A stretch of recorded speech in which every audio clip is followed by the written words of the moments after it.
Welcome to the Golden Age of Cardboard podcast, where we remember a time when stacks of cards were held together with rubber bands and Mickey Mantles were put in bike spokes. We hope you will enjoy and reminisce as you come along with us as we tell stories about the baseball cards from the Golden Age of Baseball. We will examine the state of the vintage baseball card market and talk to some of the greatest collectors in the hobby. You won't be hearing us talk about any chrome or shiny cards here. Now, to take you on this retrospective journey, here's your host, direct from the shallow end of the gene pool, my son, Mike Moynihan. Yo and hello everybody, and welcome to another episode of the Golden Age of Cardboard podcast. My name is Mike, and today I'm going to take you to class a little bit. Honestly, I'm going to take you to school. I know this is a sports card podcast, and that's what we normally talk about on this show.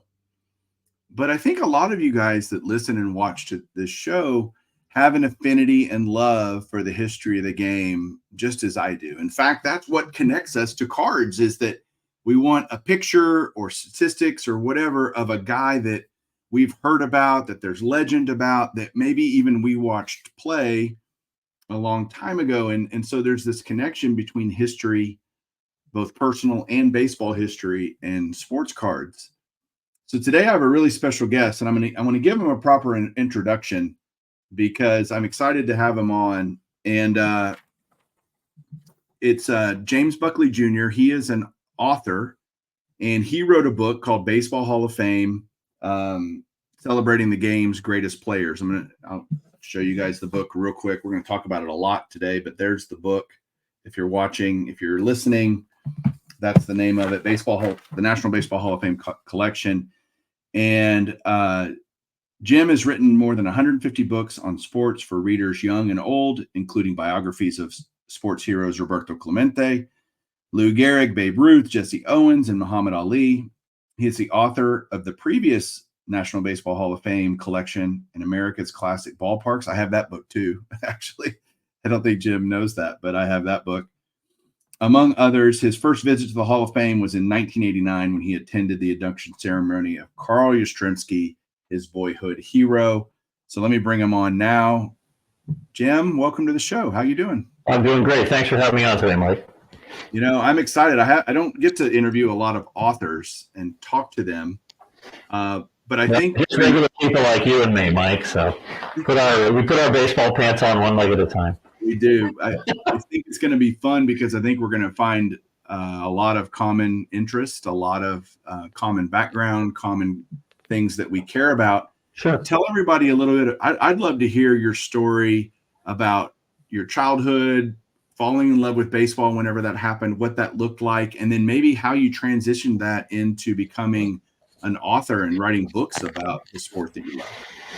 Sure. Yeah, my first baseball game was Fenway Park when I was 7 years old. And I was already a huge Sox fan because we lived in New Jersey at the time, but we spent all of our summers on Cape Cod. And your first game is your first love, and it just sticks with you forever. And became a huge fan early on, played the game when I was a kid. I had to quit when I was 9 because my Little League coach was a Nazi. No, not really, but he treated us like slaves, and we all left. And so I never played again, which is sort of weird. I've been involved in baseball since I was 9 years old, but I never played since then. All through high school, I was basically aiming to be a sports writer of some sort.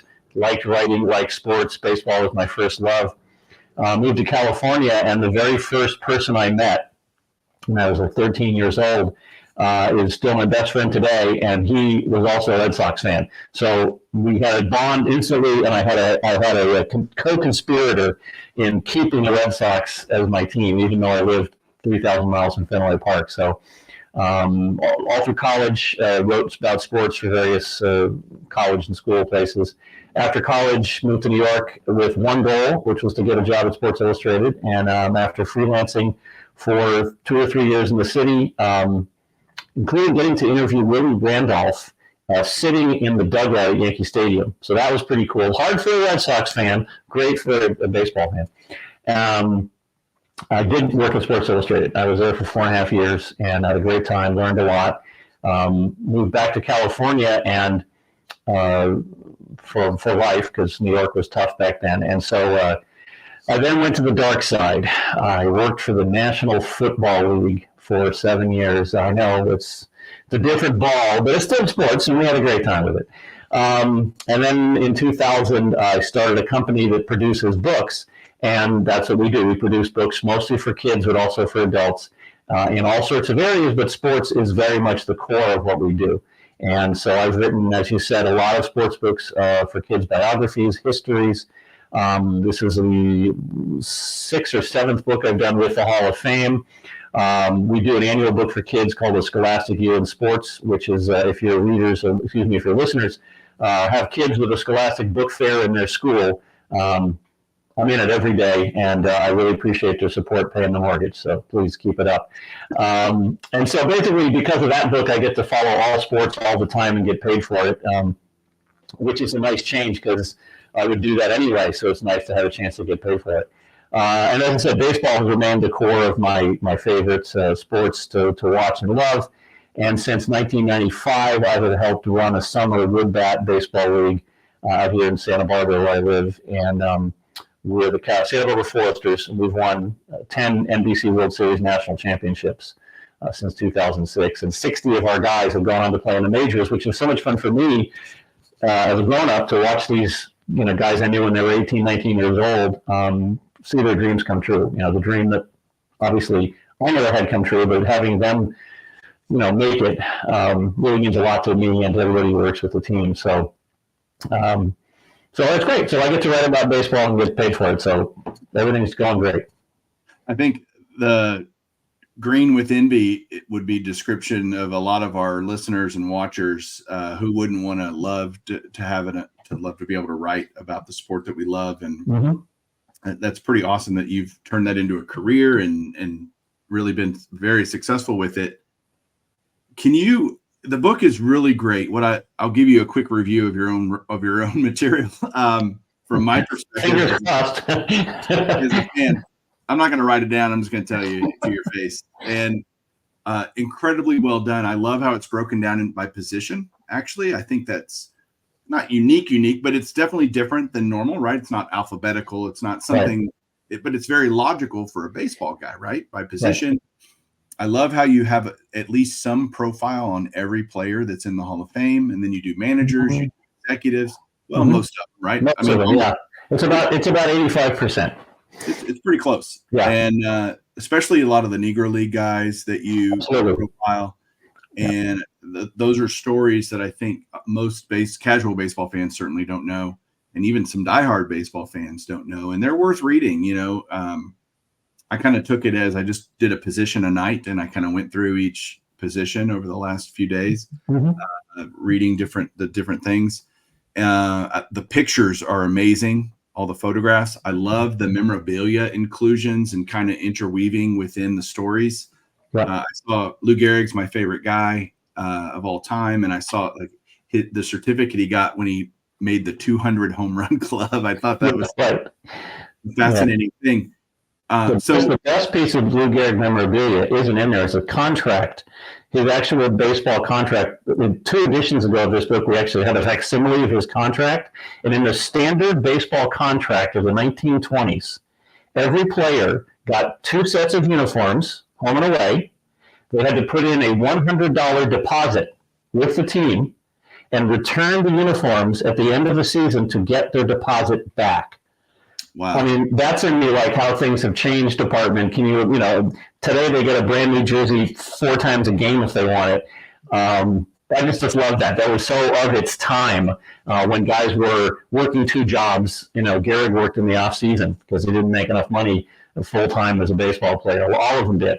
Yeah. And to see that is in terms of seeing the history of the game versus today, that to me has always been one of those really kind of fascinating bits of trivia that tells a big story. It's interesting that you say that. That inspires me because I have a Yankees contract from the 20s. It's a no-name player, but I've never read it. The terms are fascinating. It is, and you see in those terms what the players went through in the 60s and 70s trying to break out of the reserve clause and how baseball controlled its players so heavily. And the seeds of it are right there in those contracts. And so when the guys in the 60s and 70s and Kurt Flood and Messerschmitt and all those guys were fighting to get be free agents and to have what we have today, reading those things, it's a really interesting look at the business side of baseball. Yeah, it dates it even further back a little bit when Koufax and Drysdale teamed up to try to collectively bargain for their salaries, and that got kind of screwed up. They wanted to use agents. The owners wouldn't. The owner wouldn't allow it. It was a really different time. Stan Musial wrote a letter saying, "Hey, I kind of deserve a raise," and the guy said, "Yeah, no." I mean, Stan Musial, right? I mean, the classic Ralph Kiner joke is after leading the league in homers for like the sixth time in a row, he goes to the Pirates general manager and says, "Hey, I think it's kind of time I get a raise." And the guy said, "Well, Ralph, we finished last with you. We can finish last without you, and you'll take what you get." So, yeah, it is. I love that. That's some great behind the scenes stuff that I really enjoy reading about. So when you start writing the book and you start doing your research and who you're going to include, et cetera, what things you're going to say about them, do you go visit the Hall of Fame and coordinate with them, or do they kind of give you a lot of license to make the stories what you want them to be? Right. Well, the Hall of Fame obviously has final approval of all this. It's a licensed product of the National Baseball Hall of Fame and Library, so I know they're going to read it. So I'm not going to be out there trying to dig up dirt on these guys and put them in any sort of significantly bad light. Obviously, we're going to tell the truth. Pete Rose isn't in there, so we're going to be. It's all factually correct and true. And all of these players are only given a very small capsule summary. So this is really, I see this as kind of a starting point for people to explore further. So I wanted to sort of, with each guy, create some entry points of interest, some particular points of interest for their particular career in life, and inspire people to say, "Oh, that is, that's fantastic." But and I want to find out more. And obviously, they can go to the Hall of Fame websites, which have even more extensive biographies of all these guys. And now, of course, I also suggest to your readers, if they're not aware of it, the Sabre Baseball History Project is fantastic. There are very, very long, super detailed biographies of hundreds and hundreds of major leaguers going back to the very early days of those times on the Sabre website. And those are some of the best, most in-depth, well-researched biographies out there in the baseball world. But back to your point, we wanted to be representative of all of those. I'm a very big fan of pre-1900s baseball, so I love that the Hall has made a point of including some of the pioneers in the game, King Kelly and Cap Anson and people like that, old Hoss Radbourne and people like that who are great names in baseball past. Obviously, wanted to include, as you say, broke it up into positions, as does the Hall. The Hall pretty much specifically says you are this position, even though obviously more recently in more recent times players would be in a lot more different positions. The Hall kind of, like they pick a cap, they kind of pick a position. Yeah. And as you say, it's kind of a natural way to sort of organize the book. And with each of those position groups, I chose one representative sort of mega Hall of Famer for each position to have a longer biography to put a little more context to their career and how they fit into the history of that position. So Gehrig, of course, is the first baseman, and we got Ozzie Smith and Babe Ruth and Willie Mays and people like that who obviously get special treatment. Mike Schmidt. Schmidt for third, obviously the all-time third baseman. And so that's how we put it all together. I write it myself, and then obviously I work with the Hall if they have any questions. They're also obviously a very useful fact checker because obviously, like everyone, I'm not perfect. And so to have their even more in-depth expertise than mine go over everything was very helpful. All the photography does come from the Hall of Fame, well, for the most part, from the Hall of Fame. They have obviously a huge collection of photography they've gathered over the last 100 plus years. A lot of it is, especially the older stuff, is really, again, evocative of its time. in the 40s and 50s and even in the 60s, the press release photo, the teams were actually supplying a lot of the photos that fans would see. Not every newspaper covered every game and every spring training. So you get a lot of these classic posed photos, the kind of photos that became baseball cards. A lot of the classic poses of the bat on the shoulder and the pretending to throw and the tag at second where there's nobody sliding in it. All those kind of classic photos that they posed all those guys in the spring training all kind of evolved from the press release stuff that the teams would have. And a lot of that went to the Hall because it was owned by the teams. So they don't have necessarily the fantastic action pictures of every game because that's really a news function. And so it's again, great classic stuff. And for us history fans, every page has something fun to look at. Absolutely. I love that about it. We'll get back to the book in a second. I want to talk a little bit because in my viewership, readership, listenership, whatever you want to call it, is we're all sports card guys for the most part and gals. And so what history do you have with baseball cards when you were a kid? Did you ever collect? Was that ever a thing for you? As much as you love the game, it surprises me that you're not a collector. Yeah, I did when I was a kid. I kind of got out of it after probably junior high, moving on to just other things in my life. But in my 20s and 30s, I wrote a lot for Topps magazine, which was Topps had a magazine, national magazine on card collecting. Really when it was the big super mega bump, like 88, 89, 90, somewhere in there when baseball cards suddenly became a thing again. And Topps put out a magazine, and I got to write quite a number of articles for that. More about general baseball history, but we did do some card coverage as well. And then I'm trying to think of some other baseball card related stuff. I mentioned the only card I do have probably in my collection is an 1889 Old Judge cigarette card of Dick Buckley, who was the only major leaguer of my name to play more than a few games. So I was really happy to track that down at an auction a few years ago. So that's my card collection. It's not extensive. I'm sorry. I'm just a typist. It's interesting because I have this kind of internal question that I'm always stewing on, and it's kind of the chicken and the egg thing. And it's like, do you have to love baseball to love baseball cards, or can you love baseball cards without loving baseball as a sport? And I think for me, it's impossible to imagine loving the cards without loving the sport. It seems so. It seems kind of mercenary.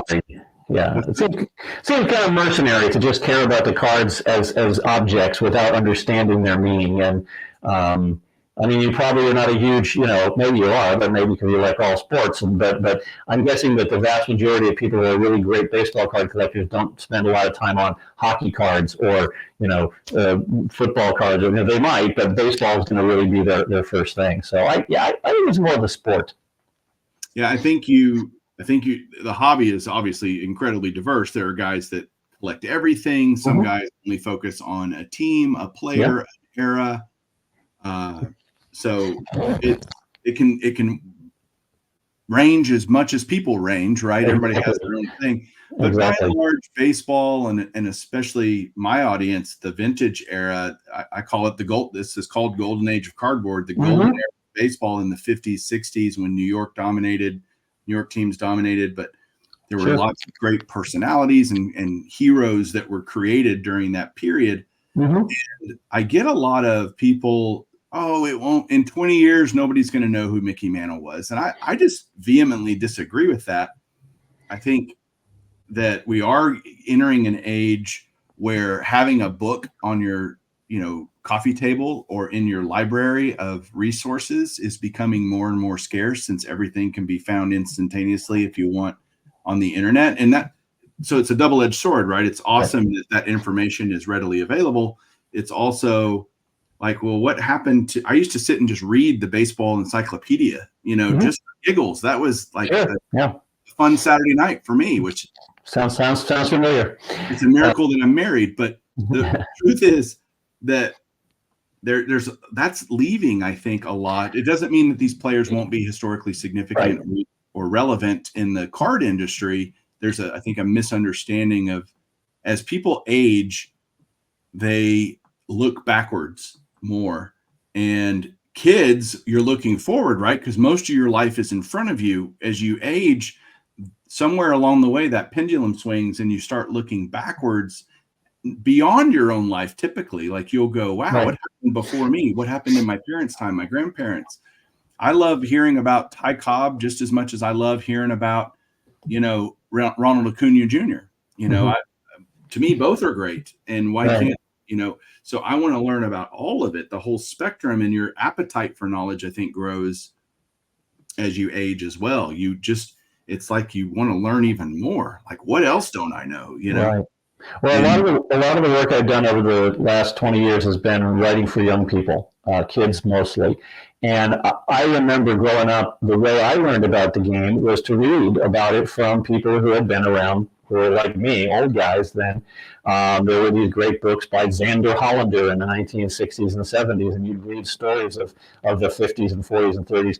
I don't think you can really truly appreciate any sport, especially baseball, perhaps, today without understanding the past. And so a lot of the work I've been trying to do, and this Hall of Fame is really kind of part of that, is to keep people going on the continuum of sports fans, right? We're always on a continuum of our fanhood and our interest.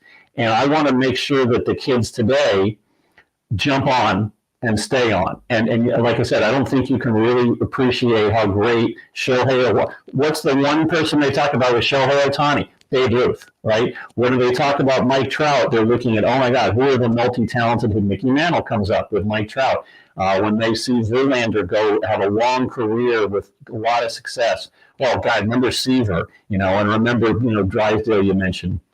One of my personal heroes, Christy Mathewson. I love telling people about Christy Mathewson. And when they hear about what they did, whether it's me telling them or writing about it in the book, when they hear about it, they're amazed. They're shocked and thrilled because that connects to the thing they're watching right now. And it immediately links to generations of baseball. Baseball doesn't have a clock. It has pitch clocks. We don't count. It doesn't have a clock, and neither does the history of the game. It just always goes on, and every day adds something new to it. So the more you can understand where you've been, the better you're going to understand today, and the more you're going to appreciate tomorrow. So what do you do to try to get it to stick with kids? Are there certain stories, anecdotes that you think stick better with young people? How do we get to these kids? And to your point, which I think is incredibly valid, not only in just learning the game, but being in the hobby too. If they get in the hobby, how do we get them to stick in the hobby and not just be worried about the money or, whatever else? Any advice there? Sure. Humanize, personalize, connect the players of the past who have no voices in real life and they can't see them move in video for the most part. Their stories need to be as personal as they can and make them as human as they can and as real to life and not unapproachable physical gods. Okay, so when you write about, Willie Mays is still with us, thank goodness, so we can see him in person and understand the joyous personality he had. But when you write about Satchel Paige, okay, so to hear him talk through whatever you describe and to use his words to express what he was expressing and the joy and the fun and the excitement he brought to life, if you can get that across to somebody, they're going to remember that guy. They're going to remember when he played. They're going to remember why he had to not be in the majors until he was 48 years old or whatever. That is a real story, and it connects directly to things that are happening today in the world and how we are trying to be more inclusive all over the sports world, all over the real world. The last 2 years, Major League Baseball has finally gotten to the point where Negro League statistics will be officially included in Major League Baseball statistics. They're already in baseballreference.com. So if you guys, obviously you guys know No Baseball Reference, but they're already in there. But they will soon be part of official Major League stats as well. That's a huge leap. That's a universe of stories opening up because numbers tell stories. And so when you are able to go and see where Josh Gibson fit in, Oscar Charleston should be as famous as Babe Ruth in the baseball world. He was absolutely on par to him in terms of all-around skill, in terms of impact on his sport, in terms of impact on his league. He even was perhaps more so in that he was a leader. He was a manager for 9 years of championship teams. Absolutely mega superstar that 1.2% of baseball fans have ever heard of.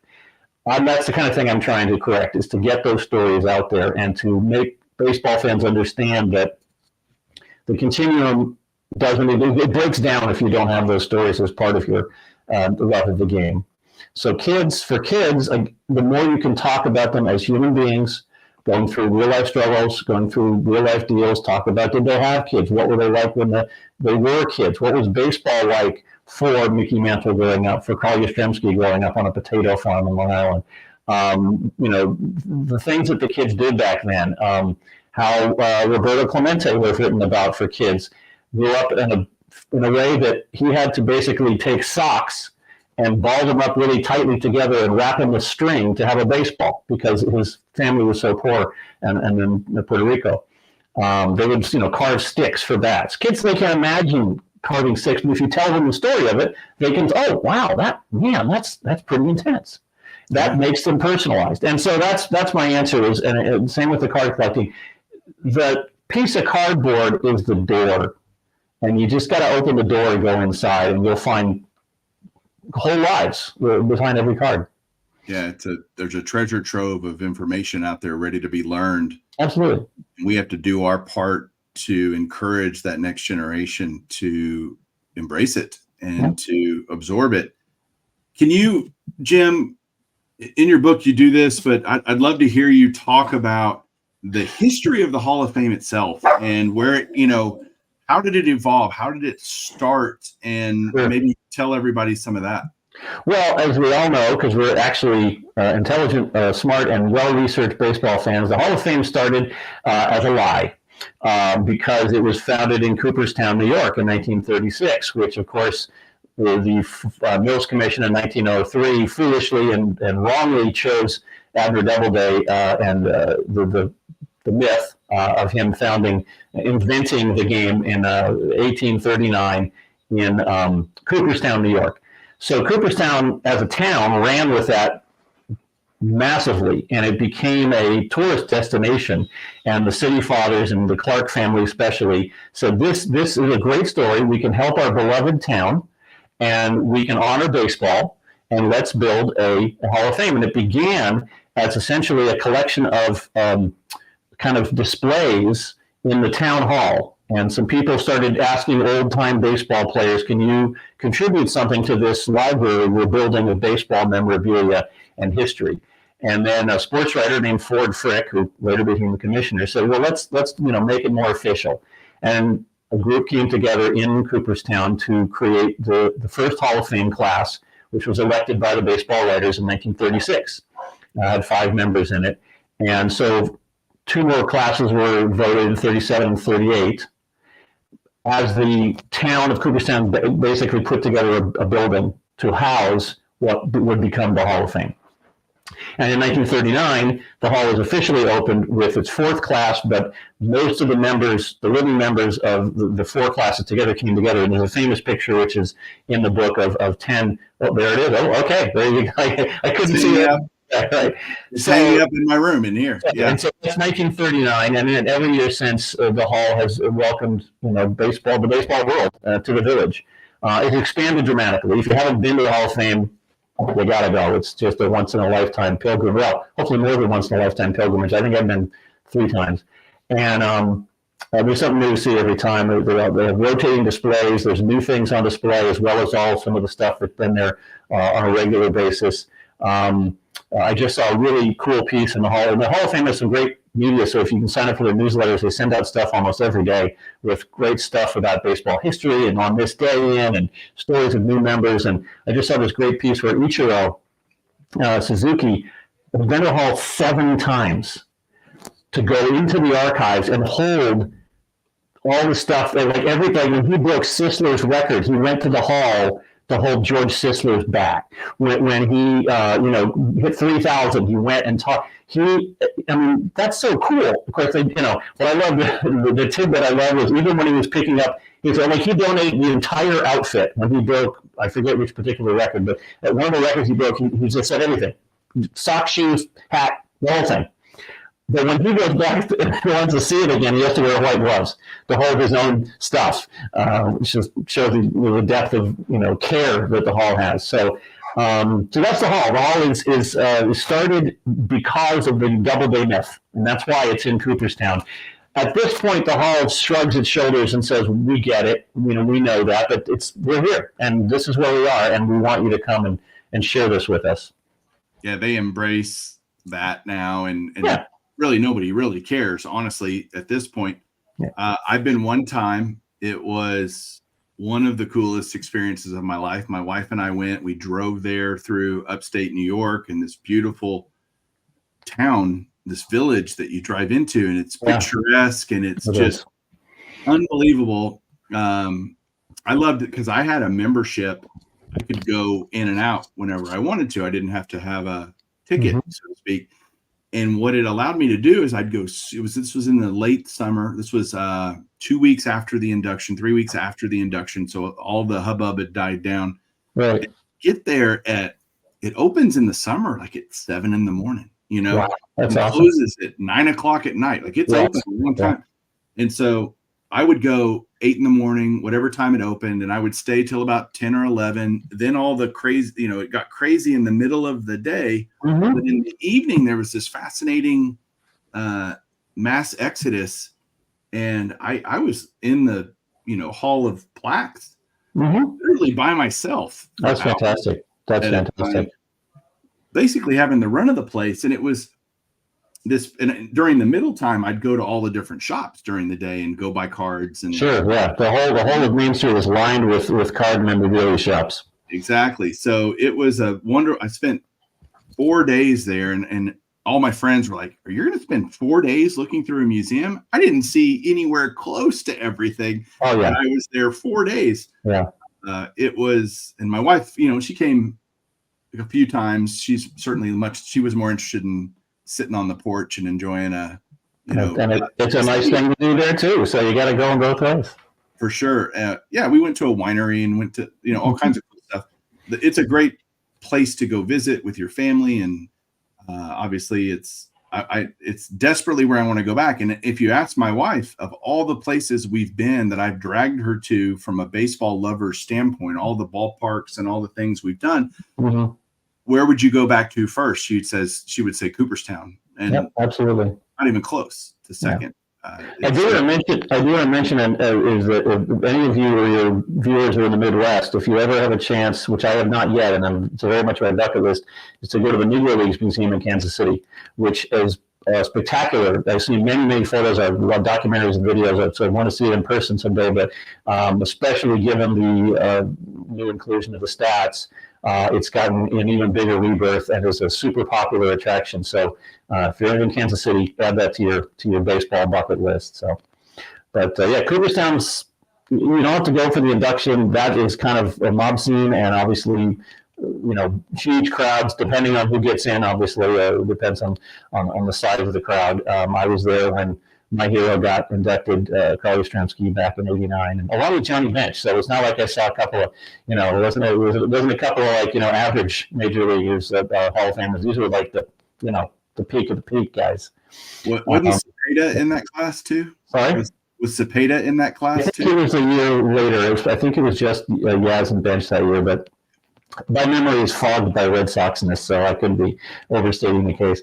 So it was, and the bookshop there is great. This book's available there, obviously, as well as all the other usual bookshop places. And in this year's edition, we do have some of the history that we just talked about a little bit. I also write a little bit, and I won't give all the secrets away, about the stories of.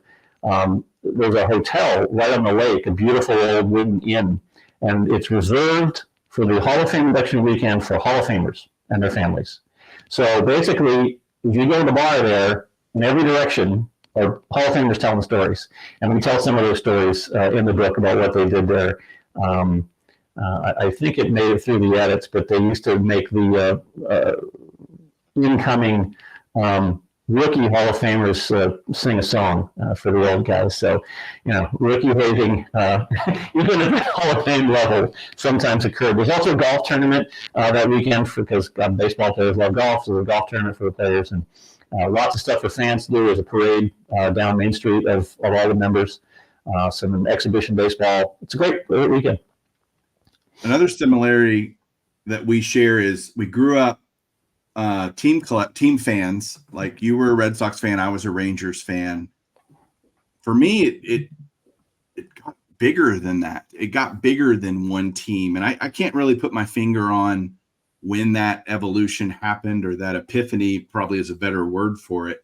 Mm-hmm. I guess I was so hungry for anything baseball that, well, the Rangers had such a brief and not so storied history in the 80s. I expanded. I was just hungry to learn more.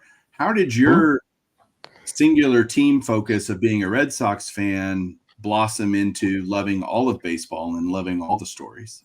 Well, I mean, I've been a fan since the late 60s, so we went through a pretty fallow period ourselves there for a while until 2004. And so I think maybe the same kind of thing is that my team never made the World Series, but I still love the World Series. And so that kind of led me to look at the history of World Series, and that led to discovering some of the great teams of the past and learning about the dynasties. Obviously, our nemesis, the New York Yankees, the greatest team of all time in terms of championships won, they were right there in our face every year, so you sort of couldn't help but, get to know them very well.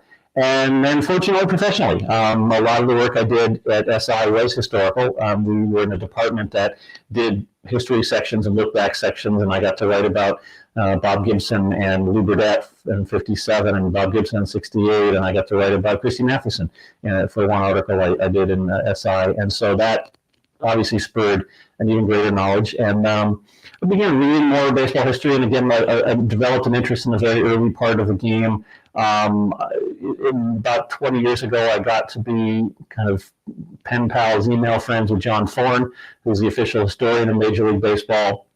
And John and I actually collaborated on a history of baseball for kids that I published with. He wrote and I published in 2011. Sadly, that didn't sell very well.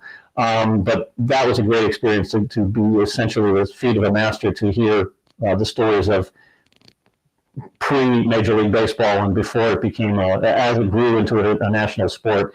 And that inspired me to read even more about pre-19th century. And if fans there have not read Harold Seymour, I would recommend the 3-part book by Harold Seymour and his wife, whose name just vanished out of my head, but she's a co-writer.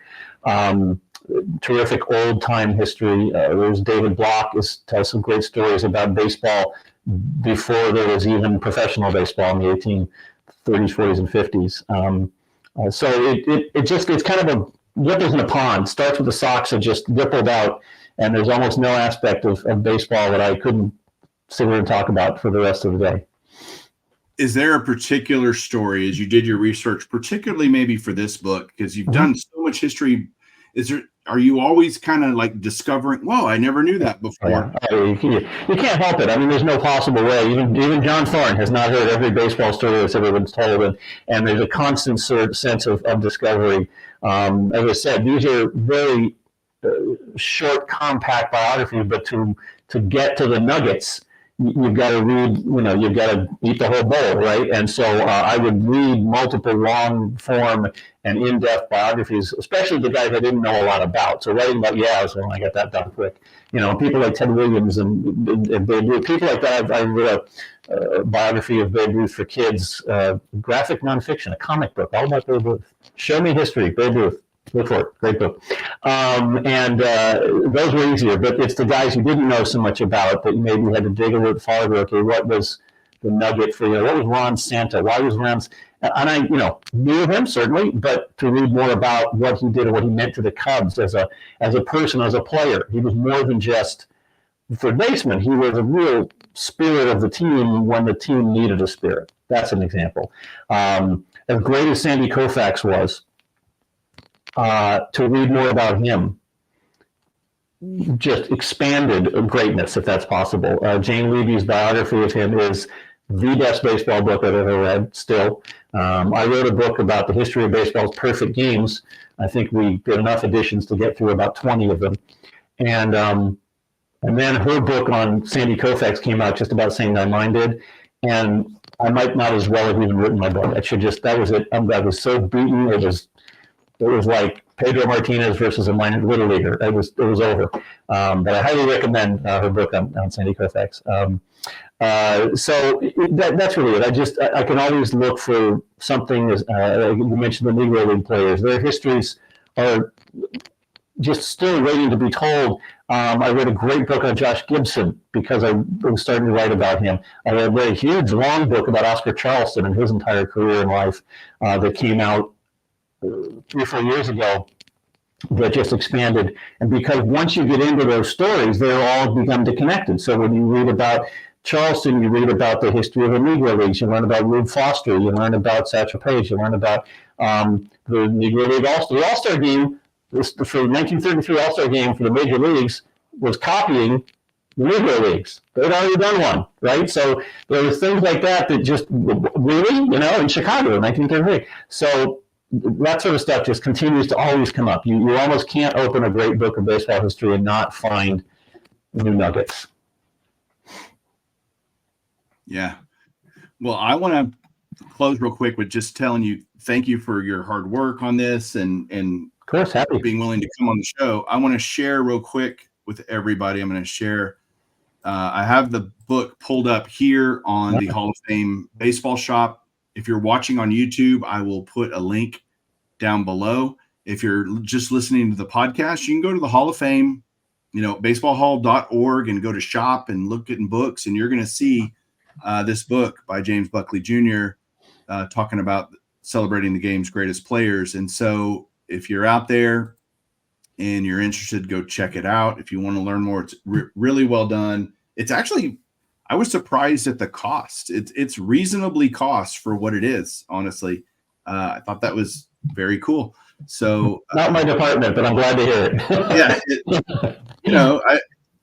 it was good. Yeah. And I'm glad it's accessible. Definitely, we appreciate it if you buy it at the Hall because, frankly, the Hall gets a bigger cut, and the Hall can obviously always use where it can. It is available, I'm told, on Amazon, although oddly it doesn't come up on a search, but I know it's there. And you can find it. I also, as a longtime author and supporter of independent bookstores, very much suggest if you have an independent bookstore in your neighborhood, visit them and ask them to get the book for you. And they appreciate your support. We need to keep independent bookstores alive and well. Love it. Well, Jim, thank you so much for your time. And everybody out there, I hope you enjoyed this different episode, just talking more about the history of the Hall, something very near and dear to me that I love, and I love hearing this stuff. So thank you, Jim, again. And everybody out there, thanks for listening. Thanks for watching. We'll catch you next week for another episode, and keep collecting. Thanks very much. You bet.